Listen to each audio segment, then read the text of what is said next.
فاعبد الله مخلصا له الدين ألا لله الدين الخالص.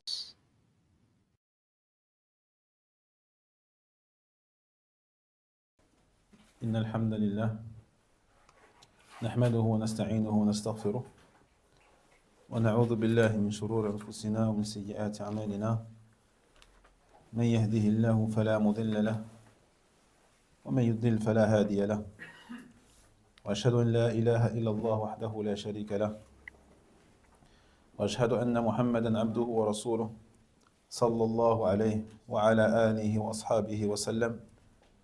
يا أيها الذين آمنوا اتقوا الله حق تقاته ولا تموتن إلا وأنتم مسلمون. يا أيها الناس اتقوا ربكم الذي خلقكم من نفس واحدة وخلق منها زوجها وبث منهما رجالا كثيرا ونساء واتقوا الله الذي تساءلون به والأرحام إن الله كان عليكم رقيبا. يا أيها الذين آمنوا اتقوا الله وقولوا قولا سديدا يصلح لكم أعمالكم ويغفر لكم ذنوبكم ومن يطع الله ورسوله فقد فاز فوزا عظيما. أما بعد فإن أصدق الحديث كتاب الله وخير الهدي هدي محمد صلى الله عليه وسلم وشر الأمور محدثاتها وكل محدثة بدعة وكل بدعة ضلالة وكل ضلالة في النار. فإخوتي في الله نواصل بعون الله تعالى دروسنا فيما يتيسر من شرح الدروس المهمة لعامة الأمة لشيخنا الفاضل عبد الكريم الخضير حفظه الله تعالى. وما زلنا في الدرس السادس وهو شروط الصلاة. أخنا عبد الحق اقرأ إن شاء الله. شروط الصلاة 9.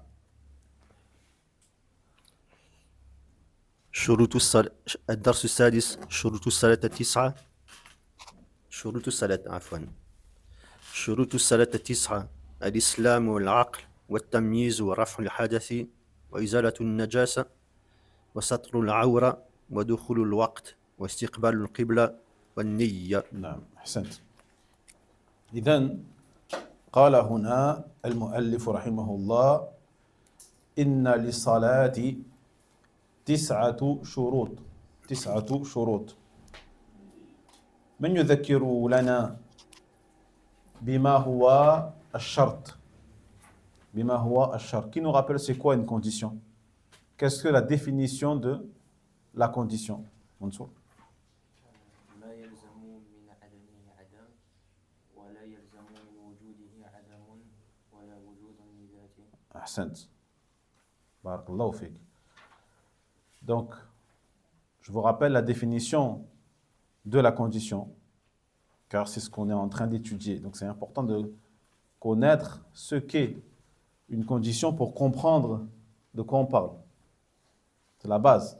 Lorsqu'on dit, par exemple, shurut la ilaha illallah, les conditions de la ilaha illallah, hein? Les conditions de la salat, les conditions de la zakat, les conditions du hajj. C'est bien de connaître les conditions, c'est quoi? Mais c'est encore mieux de connaître c'est quoi une condition. Donc la condition, dans le jargon technique des gens de science, c'est, comme il a dit le frère, barakallahu fi, ma yalzamu min adamihi al-adam. C'est ce dont l'absence entraîne obligatoirement l'invalidité de l'acte. L'invalidité de l'acte.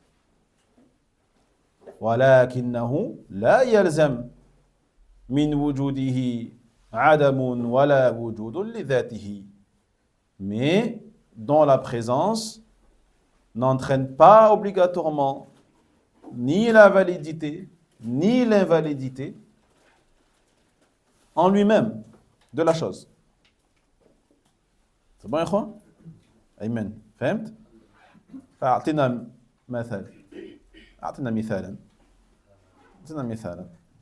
Donne-nous l'exemple d'une condition et explique-nous yani, comment ça marche. Inch'Allah. Attends le micro. Attends le micro.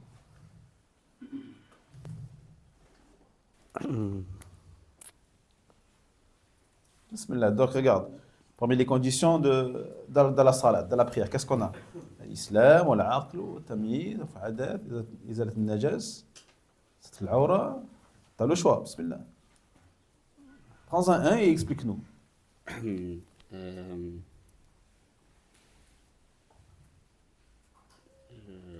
تقدر؟ لا كريم تقدر؟ اشرح لنا للإخوة إن شاء الله. C'est dans l'absence entraîne obligatoirement la validité de l'acte. Yani, si une personne qui veut faire la prière mais qui n'est pas musulmane, yani, sa prière elle n'est pas acceptée. Ahsant. Donc, l'une des conditions de la prière est l'islam. Donc ça veut dire que si la personne qui fait la prière, qui rentre avec toi en prière, fait saf, Allahu Akbar, Alhamdulillah, elle connaît le Fatiha et tout. Si, elle connaît le Fatiha. Elle a appris. Mais elle n'a pas embrassé l'islam encore. Elle n'a pas embrassé l'islam. Elle n'a pas fait shahadatan. Elle n'a pas dit ashhadu an la ilaha illallah wa Muhammad Rasulullah sallallahu alayhi wa sallam. Taïeb. Est-ce que sa prière elle est valide? Pourquoi? Parce que l'islam est une condition. Donc s'il n'y a pas d'islam, il n'y a pas de prière valide. Wadih? Continue Karim. Et la seconde partie? La seconde partie c'était ceux dont la présence n'implique pas obligatoirement ni la validité de l'acte, ni l'invalidité de l'acte en lui-même. Donc, reprends l'exemple de l'islam. Si tu as compris la seconde moitié ou pas? Tu n'as pas compris la seconde moitié. Mahdi. Par exemple, si c'est un hypocrite. Non, si c'est un hypocrite, il n'y a pas d'islam. Là, on parle de la seconde moitié de la définition. Signifie que la condition est là, elle est là. C'est un musulman, c'est un musulman. Mais s'il y a une autre condition qui n'y est pas, Donc ça veut dire quoi? il peut être musulman, Ouais. mais ne pas avoir l'âge pubère, ou ne pas être direction de la qibla. Voilà. Donc il peut avoir une condition qui est l'islam. Mais cette condition-là de l'islam, elle n'entraîne pas obligatoirement la validité de l'acte ou son invalidité. Il se peut, comme il a dit, qu'elle prie, elle est musulmane, elle prie, mais elle n'a pas respecté une autre condition. Une autre condition telle que le fait de cacher sa aura ou de se tourner vers el-Qibla. Donc on voit que cette condition de l'islam, même si elle est présente, elle n'entraîne pas obligatoirement la validité de l'acte ou son invalidité. Taïeb? Enam? Est-ce que tu as compris? Non, mais je pourrais dire la deuxième partie. Alors, du début, ça donne. La condition, c'est ceux dont l'absence entraîne obligatoirement l'invalidité de l'acte. Ça, c'est clair. Et la seconde moitié, et ceux dont la présence n'entraîne pas forcément ni la validité, ni l'invalidité de l'acte en lui-même. Un autre exemple, Sulayman. La Qibla, il a fait salat, il a tous les critères, on va dire toutes les conditions, sauf qu'il n'a pas, il s'est pas dirigé vers la Qibla. Ça, c'est un exemple pour la première moitié. Pour dire que, vu qu'il n'est pas dirigé vers le Qibla, du coup, sa prière, elle est forcément invalide. D'accord? Mais moi, je veux que tu nous expliques une condition qui est là, mais qui n'entraîne pas forcément la validité de l'acte ni l'invalidité. Donc, il est tourné vers le Qibla. D'accord? Le prieur est tourné vers le Qibla. La condition, elle est présente. Mais est-ce que ça veut dire que sa prière, elle est valide pour autant? Obligatoirement? Allah wa alam, s'il n'a pas les autres conditions. Voilà. C'est ça que ça veut dire. C'est ça une condition. D'accord? C'est ça une condition. Condition de la ilaha illallah, mathalan al-mahabba. Il a une des conditions. Il a l'amour du tawhid. L'amour pour la parole la ilaha illallah. Mais est-ce que son tawhid est obligatoirement valide? Non, pas obligatoirement. Pas obligatoirement. Par contre, s'il n'a pas le mahabba, s'il a toutes les conditions sauf le mahabba, il n'aime pas. Est-ce que son tawhid il est valide? Il n'est pas valide. C'est bon, quoi? Vous avez compris la définition? طيب. إذن رأينا الإسلام ثم الشرط الثاني العقل الثالث التمييز الرابع رفع الحدث والخامس إزالة النجس إزالة النجس وذكرنا القاعدة ذكرها الشيخ حفظه الله تعالى وقال النسيان ينزل الموجود منزلة المعدوم النسيان ينزل ما هو موجود منزلة المعدوم طيب لكن لا ينزل المعدوم منزلة الموجود. Une autre règle qu'on avait vue la fois dernière concernant l'oubli. Concernant l'oubli. On avait dit que l'oubli rend ce qui est présent absent, mais il ne rend pas ce qui est absent présent. Vous vous rappelez de ça? Un exemple, Akhi. C'est par rapport à faire la prière, on a oublié de faire nos ablutions. Mhm. Donc c'est un oubli, mais c'est pas, l'acte n'est pas valide. L'acte n'est pas valide. Ça veut dire que le fait d'avoir oublié, donc de faire le wudu, ça veut dire que ton état de pureté, il est donc absent. هذا هو المعدوم. هذا هو المعدوم. Et on a dit que l'oubli ne rend pas le ma'doum mawjoud. D'accord? Même si tu as oublié, la chose qui est absente, ça ne la rend pas présente pour autant. طيب. Maintenant, dans le sens inverse, un exemple, dans le sens inverse, tu as oublié une chose et qui était présente.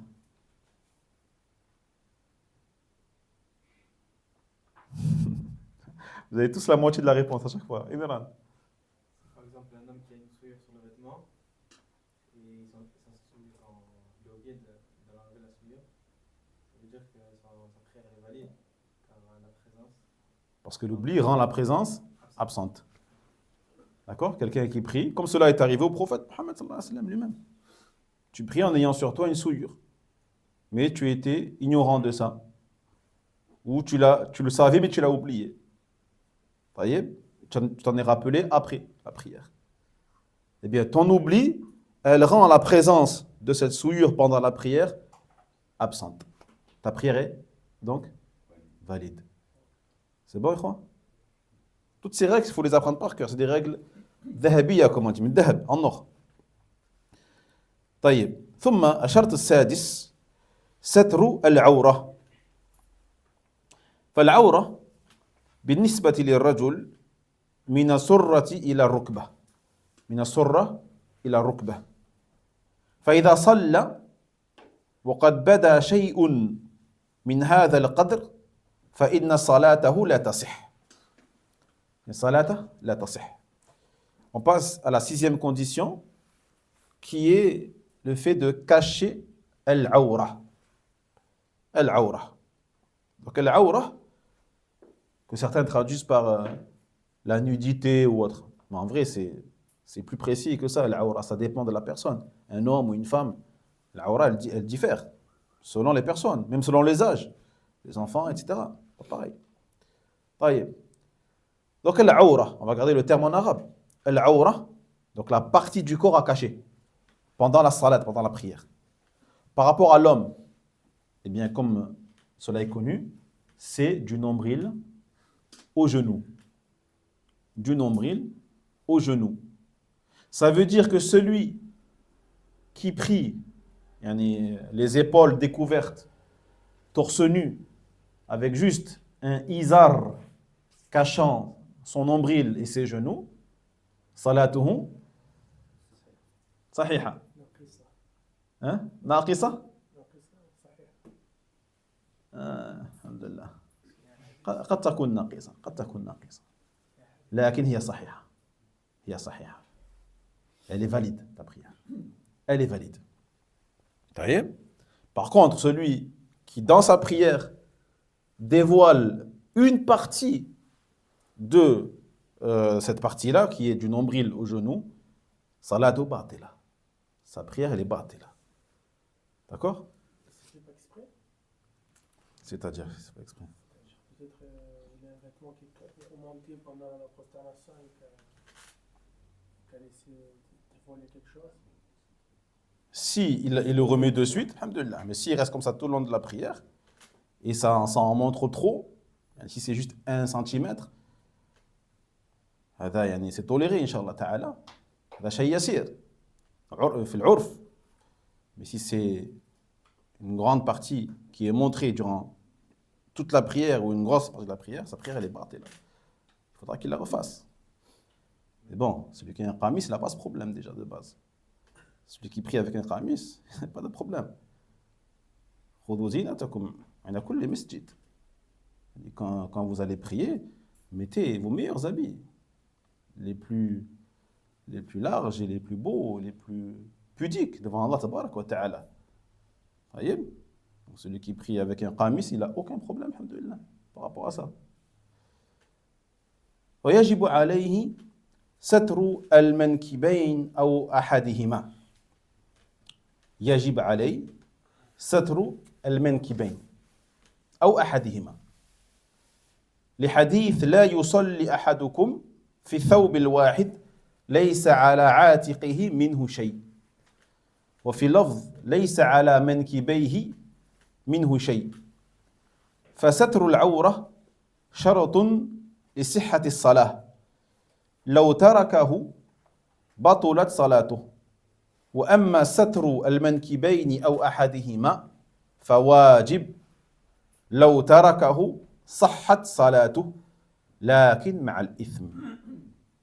لكنه هو آثم. Il est obligatoire, il dit le cheikh, que le prieur cache ses 2 épaules ou l'une des 2.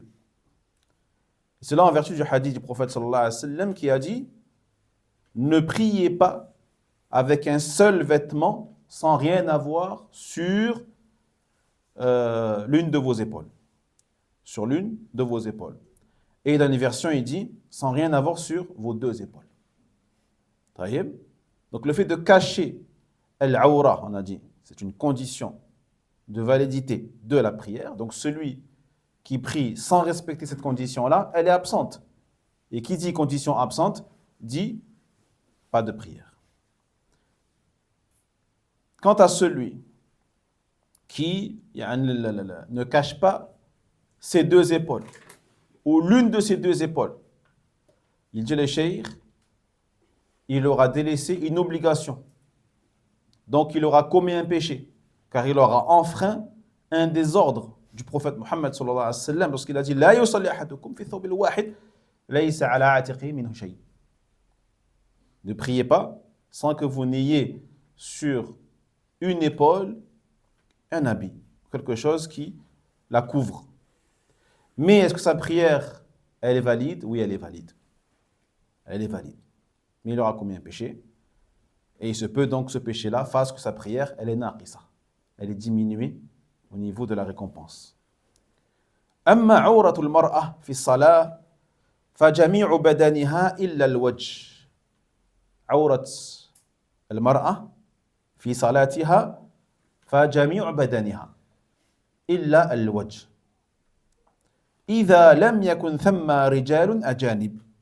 أما إذا كانت تصلي بحضرة رجال أجانب فيجب عليها ستر وجهها. Puis dit le cheikh, quant à la aura de la femme en prière, eh bien c'est tout simplement son corps en entier, excepté le visage. Excepté le visage.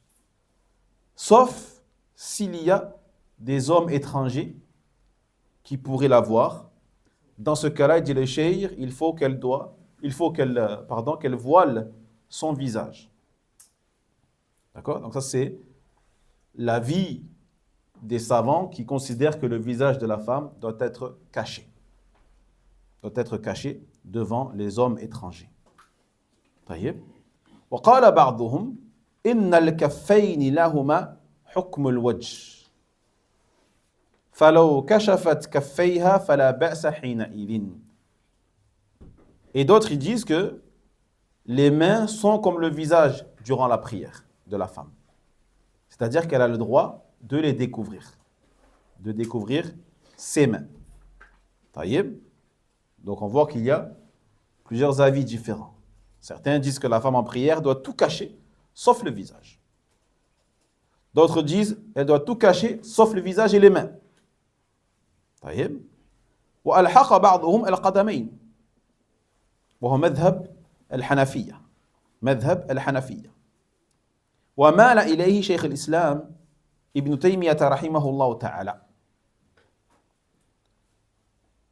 فلو صلت وقدماها أو بطون قدميها ظاهرتان فيتسامح في ذلك. لكن الأحوط أن تستر جميع بدنها بحيث لا يخرج منه شيء. Et d'autres savants encore disent que elle peut également découvrir ses pieds durant la prière. Donc elle peut prier le visage découvert, les mains découvertes et les pieds découverts. Sans chaussettes, sans rien, les pieds nus. طيب. Ça c'est dans le madhab de Al-Hanafiya, Abi Hanifa. Et c'est un avis qu'a opté également, ou vers lequel a tendu Cheikh l'Islam Ibn Taymiyyah rahimahullah ta'ala. C'est-à-dire que si elle prie donc ses deux pieds découverts, sans rien sur ces pieds-là, eh bien cela lui est toléré et sa prière est valide. Mais le plus prudent, al-ahwat, le plus prudent, et dit le cheikh, est qu'elle cache tout, yani son corps, sauf son visage, yani pour ceux qui ont pris la vie, donc qu'elle ne montre que son visage. طيب. وعلى كل حال فإن الأمر بالنسبة لليدين والقدمين أخف أما ما عدا ذلك فلا بد من ستره. Quoi qu'il en soit, il dit le cheikh, concernant les mains et les pieds, la chose yani, est plus légère et plus souple. C'est-à-dire que si la femme prie les mains découvertes et les pieds découverts, dans ce cas-là, sa prière sera valide bi'ithnillahi azza wa jal, conformément aux divergences yani, qui existent dans ce domaine-là. Mais sinon, concernant tout le corps, excepté donc le visage, les mains et les pieds, il est obligatoire qu'elle voile yani, cette partie-là, tout le corps entier.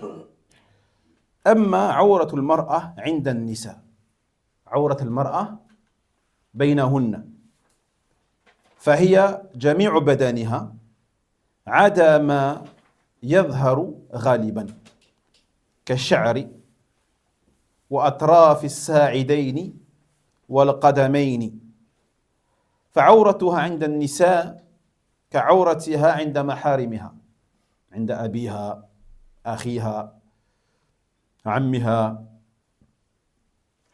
أو خالها ولذا عطفت النساء في الآية على المحارم في قوله تعالى وقل للمؤمنات يغضضن من أبصارهن ويحفظن فروجهن ولا يبدين زينتهن إلا ما ظهر منها وليضربن بخمورهن على جيوبهن ولا يبدين زينتهن إلا لبعولتهن أو آبائهن أو آباء بعولتهن أو أبنائهن أو أبناء بعولتهن أو إخوانهن أو بني إخوانهن أو بني أخواته فكل هؤلاء محارمها الأب الزوج الأخ ابن الأخ ابن الأخت كل هؤلاء محارمها. ثم قال جل وعلا أو نسائهن أو نسائهن. طيب فهذا يدل على أن عورة النساء أمام النساء كعورتها مع محارمها. Quant à la aura de la femme devant d'autres femmes, c'est quoi sa aura? Ça ne sera pas la même, du coup, que sa aura avec des hommes étrangers. Par contre, c'est la même aura qu'elle doit respecter quand elle est devant ses maharim. Ça, c'est une règle. Si on te demande c'est quoi la aura de la femme devant la femme, tu dis, eh bien, sa aura devant une femme, c'est celle qu'elle doit cacher devant son père, devant son frère, devant son fils, devant son oncle. D'accord? Et c'est ce qu'elle montre en général devant ses maharim, tels que ses cheveux. Une femme, elle peut montrer ses cheveux devant son père, il n'y a aucun problème. Tels que ses avant-bras, tels que ses pieds. Taïeb. Et on comprend par là également qu'il y a des limites aussi. C'est-à-dire que la femme, elle est devant son père, devant son fils, devant son frère, certes, mais ça ne veut pas dire qu'elle peut tout dévoiler. Elle a également une aura à respecter et à cacher, même devant son père ou devant son fils. Taïeb. Car il se peut que certaines mamans, par négligence devant leurs enfants, se dévoilent de manière qui n'est pas religieusement légiférée. Qu'elles montrent des parties qu'elles n'ont pas à montrer même devant leurs enfants. Même devant leurs enfants. Ou devant leur père ou devant leur frère. Voyez? Donc, la femme musulmane, normalement, ce qu'elle peut montrer en général devant ses maharim, c'est les cheveux, le cou, les avant-bras, peut-être le mollet, les pieds. Voyez? Mais être en mini-short devant son père, ça c'est quelque chose qui n'est pas convenable et qui ne se fait pas. Montrer son ventre ou là, ses épaules, etc. Donc il y a un minimum à respecter. Et ce minimum à respecter là, elle doit le respecter également, bien sûr, devant les femmes, devant ses amis, ses copines, ses connaissances. Et également les femmes qui, par exemple, certaines d'entre elles font des journées piscine, des journées taillées pour de la baignade, etc. Et certaines vont s'habiller d'une manière totalement interdite par Allah tabarak wa ta'ala. Elles n'ont pas à montrer certaines choses, même devant une femme. Même devant une femme. D'accord? Donc la question à se poser, est-ce que je me montrerai comme ça devant mon père? Si la réponse est non, ça veut dire que devant une femme, c'est pareil. Tu ne le fais pas même devant une femme. Pour celles qui sont bien sûr pudiques et qui ont un cœur sain, on ne parle pas des femmes dévergondées qui se fichent complètement de leur accoutrement, même devant leur père. Allah al-Musta'an. Donc parmi les preuves qui montrent que les femmes, la aura de la femme devant la femme est la même que celle devant ses maharim, eh bien le verset 31 de la sourate An-Nur, ou dans le sens, Allah Jalla Jalaluhu, il dit, et dit aux croyantes de baisser leur regard, de préserver leur partie, et qu'elles ne montrent de leurs atours que ce qui en paraît. Illa ma dhahara minha. Donc là, il y a plusieurs tafsirs par rapport à ça. Certains savants disent que Allah Jalla wa Ala parle ici du visage et des mains. Du visage et des mains. Ils te disent que ce verset-là est la preuve que la femme peut montrer son visage et ses mains. Illa ma dhahara minha. Wallahu ta'ala a'lam. Puis il dit Allah, وَلْيَدْرِبْنَا بِخُمُورِهِنَّ عَلَى جُيُوبِهِنَّ, et qu'elles rabattent leur voile sur leur poitrine et leur cou. Parce qu'à l'époque pré-islamique, les femmes faisaient le contraire. Elles montraient leur cou et leur poitrine, elles rabattaient le voile sur le dos. Sur le dos. Elles mettaient le voile comme ça, elles laissaient traîner le voile derrière. Et là, Allah il leur dit de cacher non seulement derrière, mais aussi devant le cou et la poitrine. وَلَا يُبْدِينَ زِينَتَهُنَّ إِلَّا لِبُعُولَتِهِنَّ, et qu'elles ne montrent leurs atours que à leur bu'ula. C'est qui le bu'ula? Leur mari. Naam, les zouaj, leurs époux. C'est ça le bu'ula. C'est un mot qui revient souvent dans le Coran al-Karim. Il faut les connaître ces mots-là. Bu'ula. Donc leurs époux. Ou aba'ihinna, ou leur père. Ou aba'i bu'ulatihinna, Les pères de leur mari. Les pères de leur mari. Ou abna'ihinna. Les enfants. Leurs enfants, un garçon. Ou abna'i bu'ulatihinna. Les enfants de leur, Les enfants de leur mari. de leurs époux. Il n'y a pas une répétition là? Leurs enfants et les enfants de leur mari. S'ils n'ont pas les mêmes mères. Voilà, ahsant. Naam. Les enfants qui ne sont pas d'elles, quoi, mais de leur mari. Ou ikhwanihinna. Leurs frères. Ou bani ikhwanihin. Les enfants de leurs frères, ses neveux. Ou bani akhawatihin. Les enfants de leurs sœurs. Ou nisa'ihin. Leurs femmes parmi les musulmanes. Les femmes. Les femmes. Certains ont dit nisa'ihin, ça veut dire, ça désigne les femmes musulmanes. Nisa'ihin, les femmes musulmanes. Leurs femmes parmi les musulmanes. Ça veut dire que devant les femmes non musulmanes, tu dois cacher tout ton corps. C'est un qawl qui existe, il faut le savoir. D'autres ont dit non, ça désigne toutes les femmes. Toutes les femmes. Sauf celle dont tu sais qu'elle est capable de dévoiler tes parties devant les autres, en te décrivant. En décrivant ton corps devant d'autres personnes. Dans ce cas-là, devant elle, tu te caches. Tu ne dévoiles pas, tu ne montres pas. D'accord? Donc on voit ici qu'Allah Tabaraka wa Ta'ala, après avoir cité toute une série de maharim, les pères, les maris, les fils des maris, etc., eh bien, il a mentionné les femmes, ce qui montre que la aura de la femme devant la femme est la même que celle devant les maharim. Wallahu a'lam. الشرط السابع دخول الوقت ودليله قوله تعالى إن الصلاة كانت على المؤمنين كتابا موقوتا أي مفروضا في أوقات محددة وبيان أوقات الصلاة فيما يلي أولا صلاة الظهر وهي الصلاة الأولى. عندما سئلت ما هي الصلاة الأولى في اليوم فأقول صلاة الظهر لا صلاة الفجر لا صلاة الفجر أو لا صلاة المغرب لا صلاة الظهر. لماذا؟ فوقتها من زوال الشمس إلى مصير الظل شيء مثله. إذن لماذا سميت الصلاة الأولى؟ لأنها بدأ بها في حديث إمامة جبريل بالنبي صلى الله عليه وسلم. الصلاة الأولى التي ذكرت في هذا الحديث عندما أما جبريل بالنبي صلى الله عليه وسلم هي صلاة الظهر. هي صلاة، ولهذا نقول إنها الصلاة الأولى. On passe à la 7e condition, qui est l'entrée de l'heure, dukhul al-waqt. Et la preuve que l'entrée de l'heure est une condition de la prière, la parole d'Allah tabarak wa ta'ala, notamment, où dans le sens il dit, la prière est une obligation à des heures déterminées pour les croyants.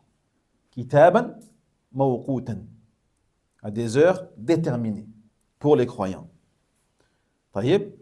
Donc, ça veut dire, comme c'est une condition, ça veut dire que celui qui prie avant l'heure, avant même que l'heure soit entrée, parce qu'il travaille à 5 heures et que la prière est à 6 heures du matin, et il se dit, moi je ne pourrais pas prier au travail, donc je prie avant à la maison, salatuhu batila. Elle est batila. Elle est batila. Car il n'a pas respecté une de ces conditions. Et il n'y a aucune excuse te permettant de prier avant l'heure. Sauf Mehdi. Si on ne pourra pas prier dans ce temps-là, on sera pris. Ah, donc le travailleur peut alors, le travailleur. Ah, tu l'as donné une excuse là. La perte de raison. Comment la perte de raison? Là, sabré. La maladie, par exemple, le voyage. Alors, tu m'en as donné 2 là. La maladie ou le voyage, choisis. Ou un voyageur malade. D'accord. Le voyage. Ah, le voyageur. C'est bien, tu t'es bien rattrapé. C'est-à-dire, explique-nous, donne-nous un exemple. La personne qui voyage. Regarde pas les autres, il ne va pas t'aider. Après, il y a des divergences par rapport à ça. Moi, j'ai pris l'avis quelqu'un qui voyage et qu'il ne sait pas à quel moment il va rentrer, et qu'il reste 3 jours, plus de 3 jours, il faudra regrouper la prière. Ouh là là. Ça ou pas? Non, non, non. C'est très flou là ce que tu viens de dire. Abdelhaq. Fi safar. Donc je suis en voyage, je peux prier salat al-subh avant l'heure. فيشرح لنا جيدا اشرح لنا بارك الله فيك بالتفصيل. Ah ouais, complètement. Dans le fait de regrouper, en fait. Ouais, Mhm. Dans le fait de regrouper les salariés. ouais, voilà, Mhm. c'est ça. Par exemple, je suis en voyage, je suis parti, on va dire à 10h du matin. Je ne sais pas si je vais arriver à ma destination avant l'entrée de l'heure de l'Arasat. Mhm. Je peux regrouper les heures de l'Arasat pendant mon voyage. Inch'Allah, pour me faciliter, justement. À quel moment? Avant l'heure de Dhuhr? À l'heure du Zohar, Ah. bien à l'heure de l'Arasat. Donc tout simplement, quelles sont les prières qu'on peut regrouper? Vas-y. Voilà. Machallah, ça c'est une réponse précise, directe, fluide. C'est fluide.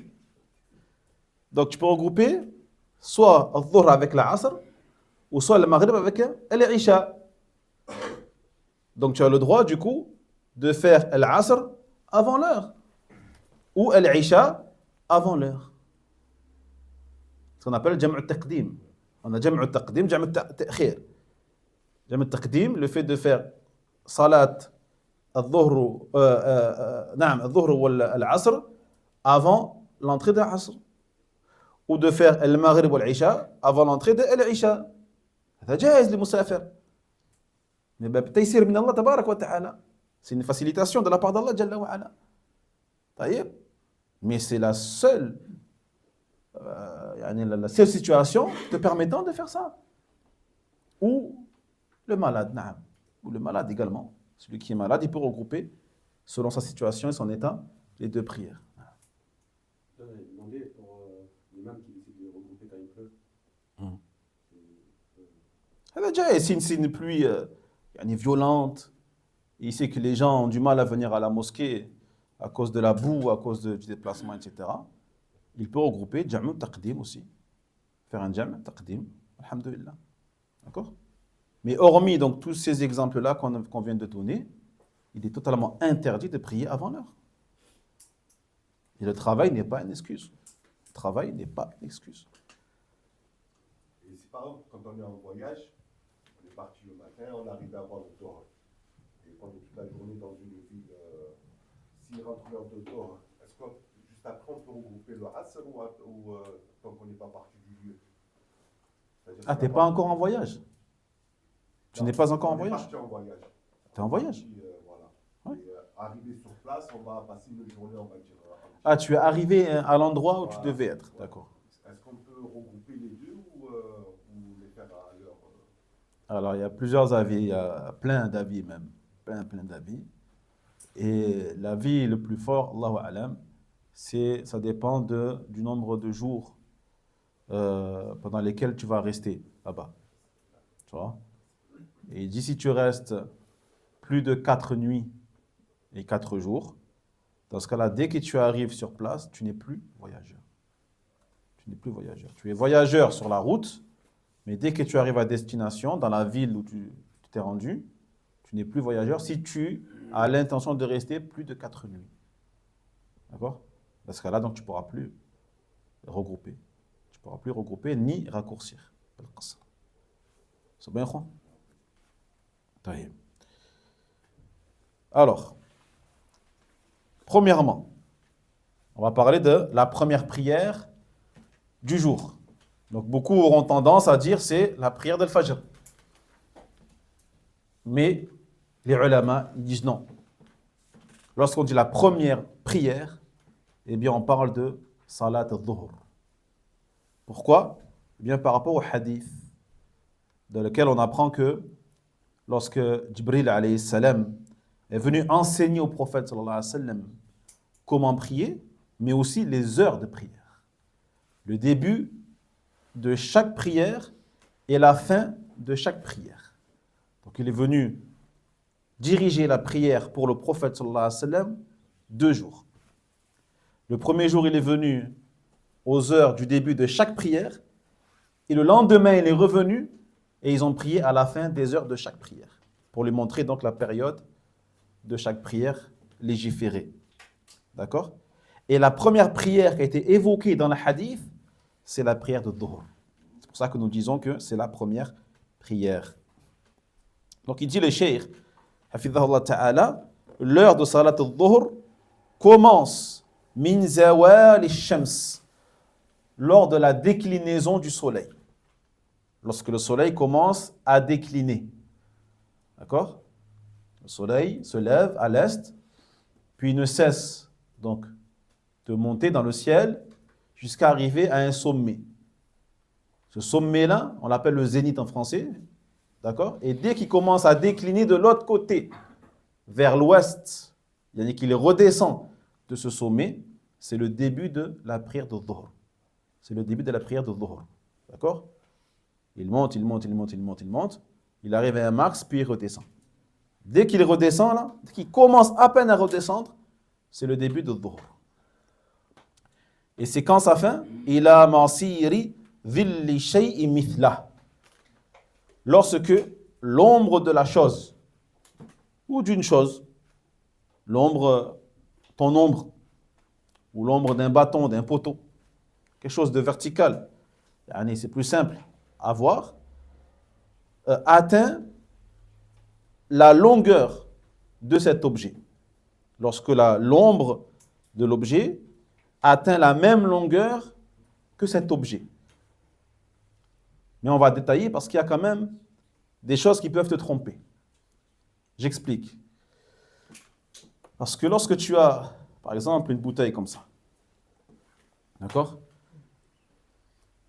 Le soleil se déplace. Il monte, il monte, il monte. Lorsqu'il y a le soleil, l'ombre, elle est où? L'ombre, elle va vers où? Elle va vers là-bas. D'accord? Elle va vers là-bas. Donc, à Subh, l'ombre, elle est grande. D'accord? Plus le soleil monte, plus l'ombre raccourcit et rétrécit. Puis le soleil arrive au zénith, ici. Le problème, c'est qu'au zénith, il y a toujours une ombre. Parce que pour qu'il n'y ait plus d'ombre au zénith, il faudrait que la bouteille soit exactement en dessous du soleil. Ce qui arrive à très peu d'objets dans le monde, en fait. D'accord? Il y a toujours un décalage. Donc ce décalage fait que même au zénith, il y a une ombre. Même au zénith, il y a une ombre encore.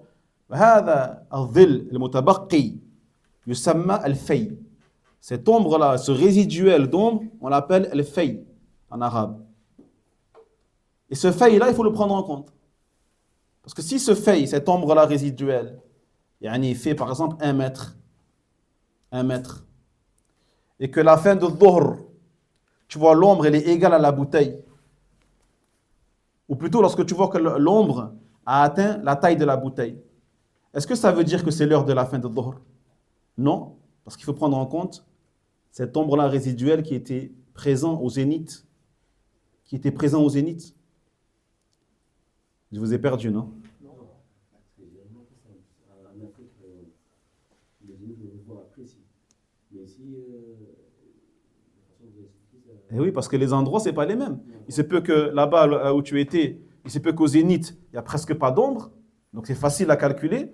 Mais il se peut qu'ici, au zénith, il y a encore de l'ombre. Et cette ombre-là résiduelle, il faut le prendre en compte aussi.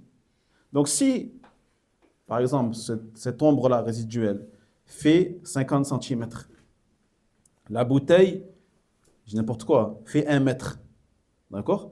Lorsque l'ombre atteint 1 mètre, ce n'est pas l'heure encore. Il faut attendre 1 mètre et 50 cm. Et tu rajoutes le fay. D'accord? Alhamdulillah. Là, vous me direz, mais à quoi ça sert? On a les applications, on a tout. Non, il faut le savoir, c'est important. Voilà, c'est important. Toutes ces choses-là ne sont là que pour nous faciliter. Mais nous, on revient toujours à la sunna authentique. Et on ne suit pas aveuglément ni les applications, ni rien. Parce que ce n'est pas infaillible. Un jour ou l'autre, il peut y avoir des bugs. Il peut y avoir des choses qui ne marchent pas, qui ne fonctionnent pas. Et qui t'induisent en erreur. Donc on revient à l'aslu, la base, toujours. C'est comme pour Hilal Ramadan. Shahr Ramadan, on se base sur le témoignage oculaire. On ne se base pas sur les calculs scientifiques pour dire que tel jour, c'est le premier jour de Ramadan. On se base, on attend la veille la fin du mois de Sha'ban, on attend et on voit si le hilal ou pas. Si on voit le hilal, le lendemain c'est Ramadan. Si on ne voit pas, c'est le surlendemain ou hakada. Même s'il y a des calculs, mais les calculs ne sont pas infaillibles. D'accord? Mais on doit, dans tous les cas, donc on doit apprendre ces choses-là, car elles sont hyper importantes. طيب. فالتطبيق العملي لمعرفة الزوال أي بداية وقت الظهر. تضع شيئا شاخصا. تضع شيئا شاخصا. عمود مثلا، عمود. Un bâton. في مكان مكشوف. ليس فوقه شيء. فإذا طلعت الشمس، إذا طلعت الشمس من المشرق سيكون ظل هذا الشاخص نحو المغرب، نحو المغرب كما قلنا. وكلما ارتفعت الشمس نقص الظل، فما دام ينقص فالشمس لا تزال وسيستمر الظل في التناقص حتى يقف عند حد معين، ثم يبدأ يزيد ويزيد ويزيد نحو المشرق. فإذا زاد أدنى زيادة فقد زالت الشمس، وحينئذ يكون وقت الظهر قد دخل. Donc dans, on va dire, l'application pratique, dans la pratique, et vous pourrez essayer, Inch'Allah, un jour, vous prenez quelque chose de vertical, d'accord, un bâton, par exemple, un bâton assez long, et vous le plantez dans la terre. Un endroit, bien sûr, découvert, qui n'est pas couvert. Lorsque, tu verras, à l'heure de Al-Shuruq, lorsque le soleil commence à pointer le bout de sa tête, eh bien, tu verras que ça va créer une ombre, de ce bâton-là, qui est donc dirigé vers l'autre côté, vers l'ouest. D'accord? Donc l'est, le soleil se lève à l'est. Dès qu'il montre le bout de son nez, l'ombre, lui, est dirigée vers l'ouest. Ça y est? Et plus le soleil monte, plus il monte, voyez, qu'est-ce qu'elle fait, l'ombre? Hein? Elle s'inverse. Donc elle va tourner petit à petit, voyez, et en même temps elle diminue. En même temps elle rétrécit. Hein? Donc si on prend, on met une lumière, je ne sais pas si on va voir. Moi je vois, moi. Il faudrait éteindre. Regarde. Subhanallah, chauffe. Tu la vois l'ombre là? Elle est jusque là. Plus je monte, plus elle rétrécit. Elle rétrécit. Et quand je suis au zénith, il n'y a plus rien. D'accord? Taïeb. Donc elle ne cesse de diminuer jusqu'à ce que le soleil s'arrête à un moment. Voilà, je le mets, le soleil, juste au-dessus de la bouteille. Mais dans la réalité, il y a toujours un décalage. D'accord? Donc, tu vois, quand le soleil est au-dessus de la bouteille, il n'y a plus d'ombre du tout. Donc, est-ce que c'est l'heure de Dhuhr là maintenant? Pas encore. Mais dès que tu vois l'ombre ici, hop, là, elle a bougé là. Elle a à peine bougé de 1 millimètre. Ça, c'est l'heure de début de Dhuhr. C'est le début de Dhuhr. D'accord? نعم. إذن علامة الزوال بالساعة. الآن كيف نحسب بالساعة علامات الظهر؟ سهل، الأمر سهل. اقسم ما بين طلوع الشمس. تأخذ وقت طلوع الشمس وتقسم ما بينه نصفين. يعني إلى غروبها، من طلوع الشمس إلى غروبها، وتقسيم نصفين. فهذا هو وقت الزوال. فإذا قدرنا أن الشمس تطلع في الساعة السادسة مثلا الشروق في الساعة السادسة وتغيب في الساعة السادسة كذلك فالزوال في الساعة الثانية عشرة نعم. Maintenant, comment calculer l'heure de Dhuhr avec un calcul? Et ça, vous pouvez le faire pour vérifier justement si l'heure de Dhuhr elle est bonne. Le calcul, il est simple. Tu prends l'heure de Tulu' al-Shams, c'est-à-dire, il y a marqué quoi sur les calendriers? Shuruq. Tu prends l'heure de Shuruq. D'ailleurs, ça correspond à quoi Tulu' al-Shams? Visuellement. À quoi ça correspond? Akhil Aziz. C'est quand le soleil il revient, quand le soleil il apparaît. Il apparaît entièrement, à moitié. C'est quand on commence à voir jusqu'à ce qu'il sort complètement. Non, je veux le moment, le Shuruq. Là, tu m'as donné une plage de temps, ça marche pas, c'est trop facile. Akhil. Quand les rayons du soleil se lèvent à l'ouest. Et tu vois pas encore le disque? Le disque, il est pas. Un petit peu. Lumière du soleil. Tu vois à peine le disque. Ahsant. C'est ça, Shuruq. C'est dès que le bout du soleil commence à apparaître. Pas les rayons seulement. Parce que les rayons ou la lumière seulement, ça c'est le Fajr. Ça c'est le Fajr. Le Fajr, c'est quoi le Fajr? C'est dès que tu commences à voir l'aube. L'aube, c'est les lumières du soleil, mais le soleil, il est encore couché. Il est encore en dessous, le soleil. Mais on voit apparaître l'aube. Ça, c'est le Fajr. Ça, c'est l'heure de la prière. Par contre, la fin de l'heure de la prière de Fajr, c'est quand le soleil commence à pointer le bout de son disque. Dès que tu vois le haut du disque solaire, là, le sommet, c'est fini. La prière, elle est terminée. Tu n'as plus le droit de prier.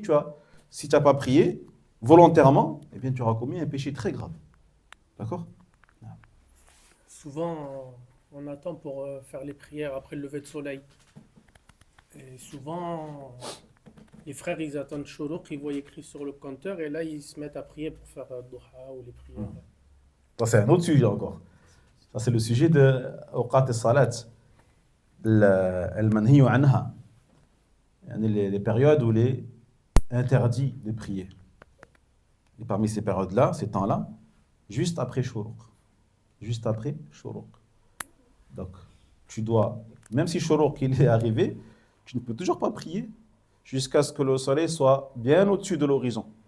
Et ça équivaut à peu près à 15-20 minutes. 15-20 minutes, à peu près. D'accord? Si tu laisses 20 minutes, tu es sûr. Alhamdulillah. Barakallahu fik. Donc, comment calculer, on a dit? Tu prends l'heure de Shuruq et tu prends l'heure de Al-Ghurub, Al-Maghrib. C'est quoi le Maghrib visuellement? Suleiman. Ça veut dire quoi ça? C'est quand il est sur la descente. Il est sur la descente. Ouais. Il descend quelle. La corniche, il descend quoi? Hein? Non, c'est le coucher du soleil. Et c'est quoi justement, le coucher du soleil, visuellement? Explique-moi. Comment il se couche le soleil? À quel moment je peux dire que le soleil s'est couché? Quand il a fait quasiment la moitié du cercle. La moitié, t'es précis, machallah, c'est bien. C'est l'opposé entre guillemets à l'ouest de Shuruq, on va dire. Là où il se lève, il se couche. Ah, pas mal.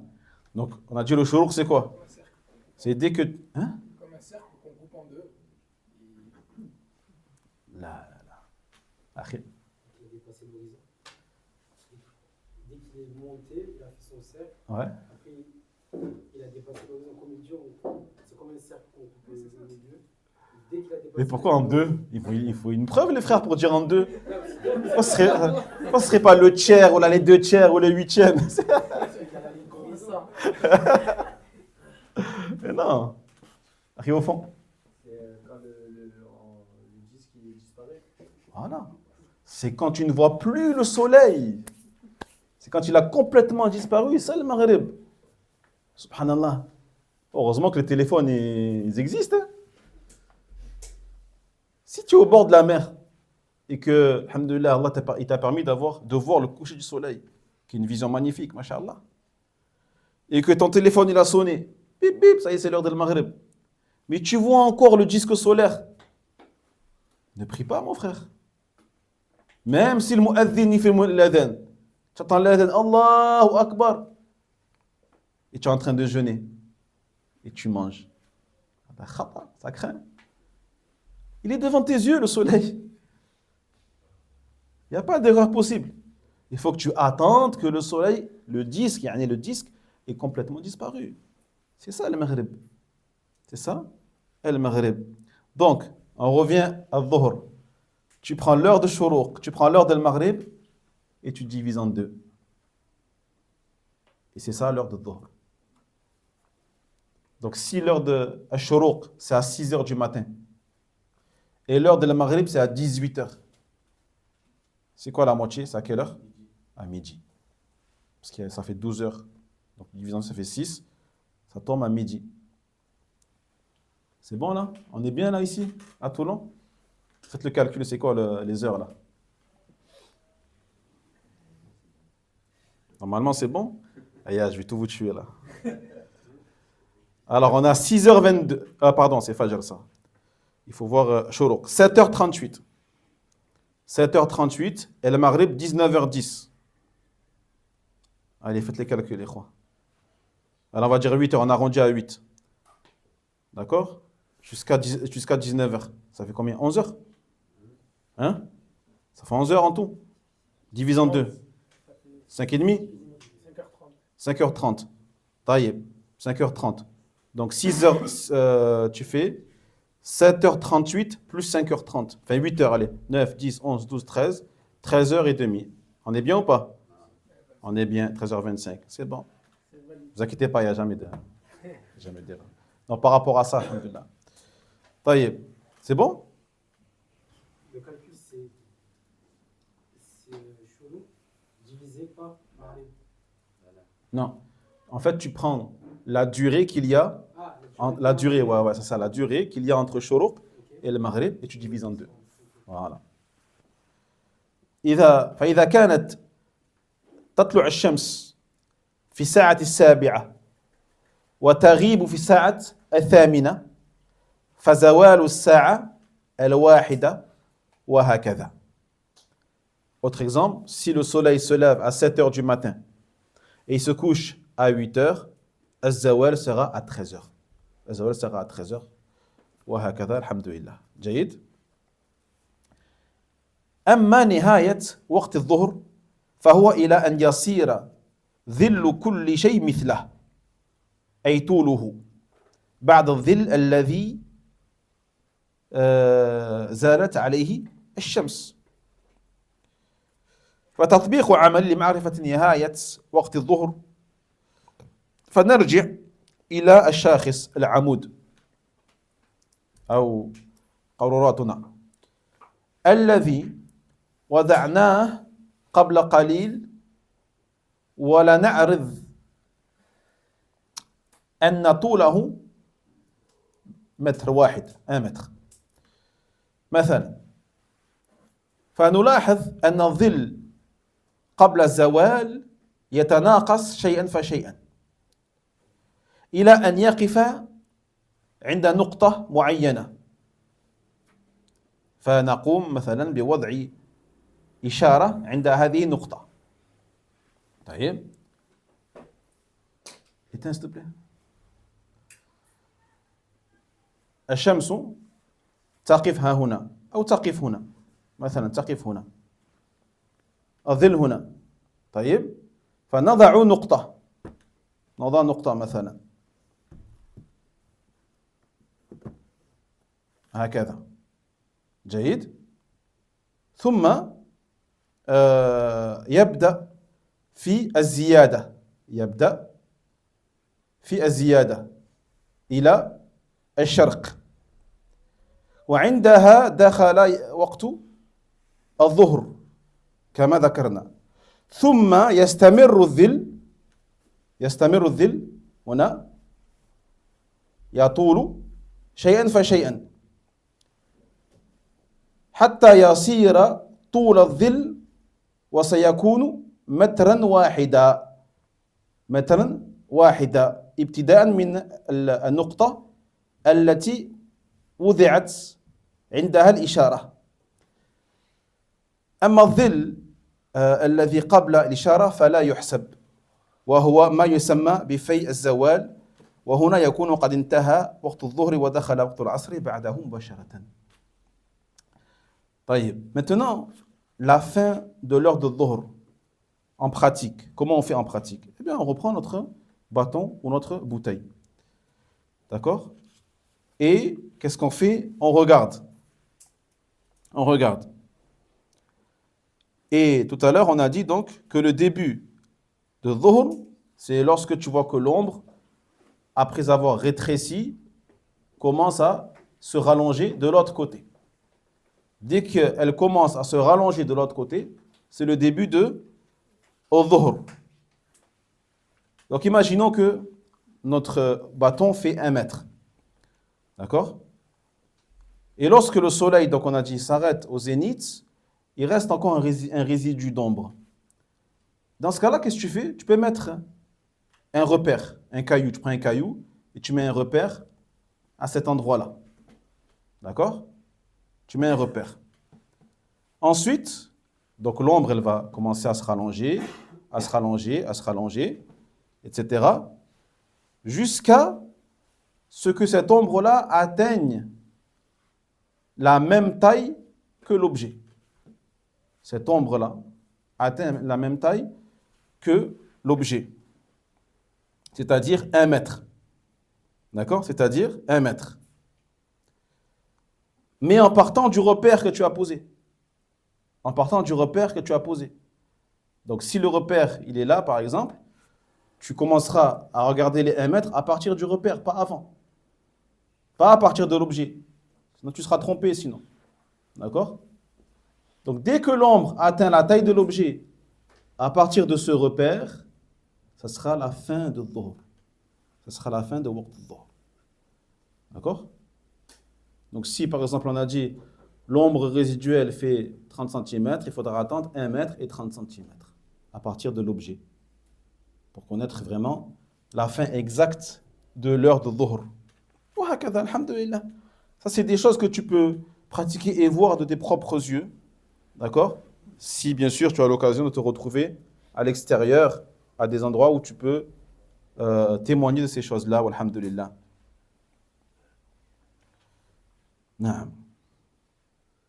Et lorsque se termine l'heure de dhuhr, entre automatiquement juste après l'heure de l'asr. En fait, ces 2 heures, elles se chevauchent. Elles se chevauchent. Il n'y a pas de temps vide entre les deux. L'heure de l'ombre, elle a atteint la taille de l'objet, plus elle fait, ça y est, c'est l'heure de l'asr.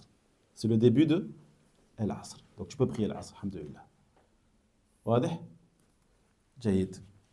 فنكتفي بهذا إن شاء الله تعالى. Et on reprend donc dans à peu près combien? Une demi-heure? Allez, une demi-heure? Al-Muhim, dans 1 heure avant l'asr, c'est-à-dire à 3h36 précisément, on reprend et on continuera le cours, Inch'Allah. Wal ilmu inda Allah, akhir da'wana. الحمد لله رب العالمين وصلى الله وسلم على نبينا محمد وعلى آله وصحبه أجمعين. بارك الله فيكم. وينجي الله الذين اتقوا بمفازتهم لا يمسهم السوء ولا هم يحزنون.